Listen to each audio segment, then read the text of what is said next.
සුබ දවසක් කියලා පිළිගන්නවා Cash Boss YouTube channel එකට. මේ channel එකේ ඔයගලන්ට 1xbet mail bet සම්බන්ධව tips, මාර්ගෝපදේශ සහ නවතම යාවත්කාලින කිරීම බලා ගන්න පුළුවන්. මම අද වීඩියෝ එකෙන් ගේන්න බලාපොරොත්තු වෙන්නේ කොහොමද personal profile එක හරියටම fill කරගන්නේ කියලා. personal profile fill කරගන්න කලින් ඔයගොල්ලෝ register වෙලා ඉන්න ඕනි. register වෙන විදිය ගැන මම වීඩියෝ එකක් දාලා තිනවා. ඒ වීඩියෝ එක බලලා හරියටම register වෙලා ඉන්න. මෙන්න මේ වගේ ඔයගලන්ට වැදගත් වෙන වීඩියෝ මම දිගටම ගේන්න බලාපොරොත්තු වෙනවා. Cash Boss YouTube channel එක subscribe කරලා නැති කට්ටිය දැම්ම subscribe කරලා තියාගන්න. හරි අපි දැන් බලමු කොහොමද personal profile එක fill කරගන්නේ කියලා.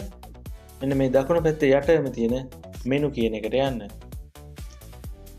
හරි ඊට පස්සේ දකුණු පැත්තේ උඩම තියෙන settings ලාංඡනය touch කරගන්න.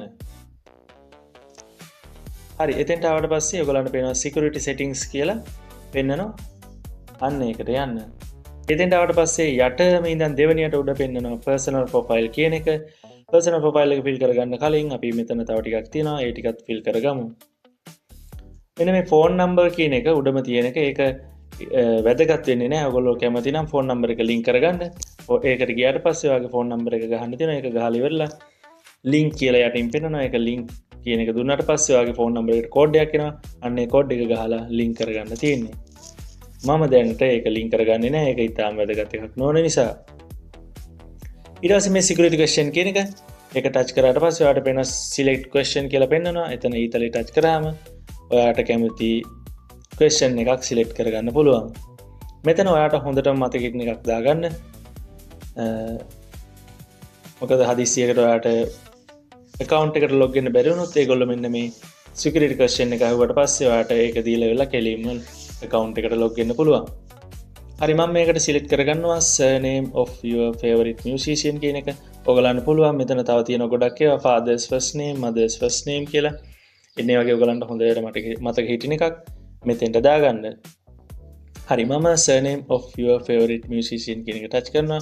මගේ favorite musician චාමර වීරසිංහ හින්දා මම එයාගේ surname එක මේකට type කරගන්නවා. හරි ඊට පස්සේ save කියන එක දෙන්න තියෙන්නේ.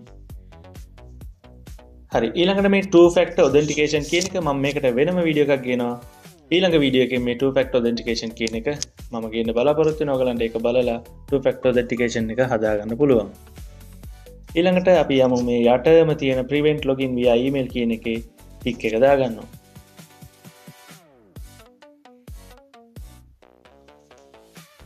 හරි ඒක දැම්මට පස්සේ අපිට පුළුවන් මේ personal profile කියන එකට යන්න. හරි personal profile එකට ආවට පස්සේ ඔයගලන්ට පේන උඩින්ම surname එක වගේ අග නම type කරගන්න.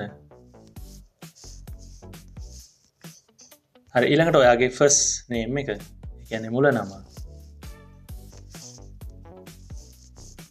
හරි ඒකත් type කරගත්තට පස්සේ තුන්වෙනියට පෙන්නන එක අවශ්‍ය වෙන්නේ නැහැ.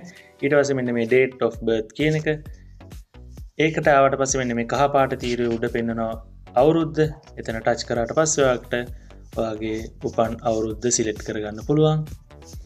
ඊට පස්සේ ඔයාගේ උපන් මාසය සිලෙක්ට් කරගන්න මෙන්න මේ ඊතලේ ටච් කරන්න. එතකොට ඔයාගේ මාසය සිලෙක්ට් කරගන්න පුළුවන්. ඊට පස්සේ දිනය සිලෙක්ට් කරගන්න මෙන්න මේ ඉලක්කම දිනය ටච් කරගන්න.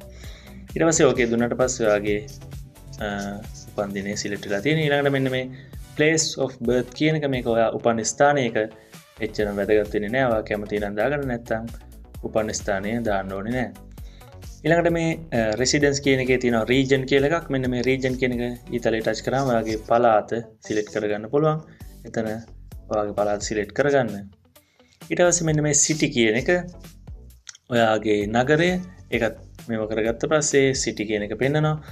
සමහර වෙලාවට ඔයාගේ නගරය පෙන්වන්නේ නැත්නම් ඔයාට ළඟම තියෙන නගරය සිලෙක්ට් කරලා දාන්න කිසිම ගැටලුවක් වෙන්නේ නැහැ.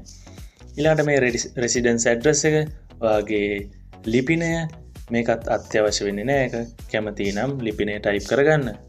ඊට පස්සේ මෙන්න මේක තමයි ඉතාම වැදගත් එකක්.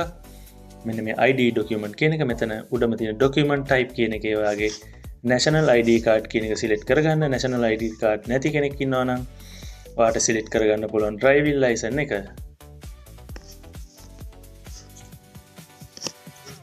හරි ඊට පස්සේ මේ series කියන එකට ඒකට අවශ්‍ය වෙන්නේ කිසිම දෙයක් දාන්න ඕනේ නැහැ. ඊළඟ මේ document number කියන්නේ ඔයාගේ ID card එකේ number එක.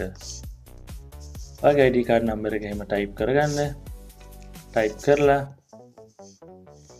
ඊට පස්සේ මෙන්න මේ date of issue ඒ කියන්නේ ඔයාගේ IDT කාඩ් එක issue කරපු දවස ඒක ඔයාට ID එක බලලා ඉවරලා දාගන්න පුළුවන්. ඒක දැම්මේ නැහැ කියලත් කිසිම ප්‍රශ්නයක් වෙන්නේ නැහැ. ඊළඟට මෙන්න issued by කියන එකට ශ්‍රී ලංකා government කියලා ටයිප් කරගන්න. ශ්‍රී ලංකා government කියලා ටයිප් කරගන්න.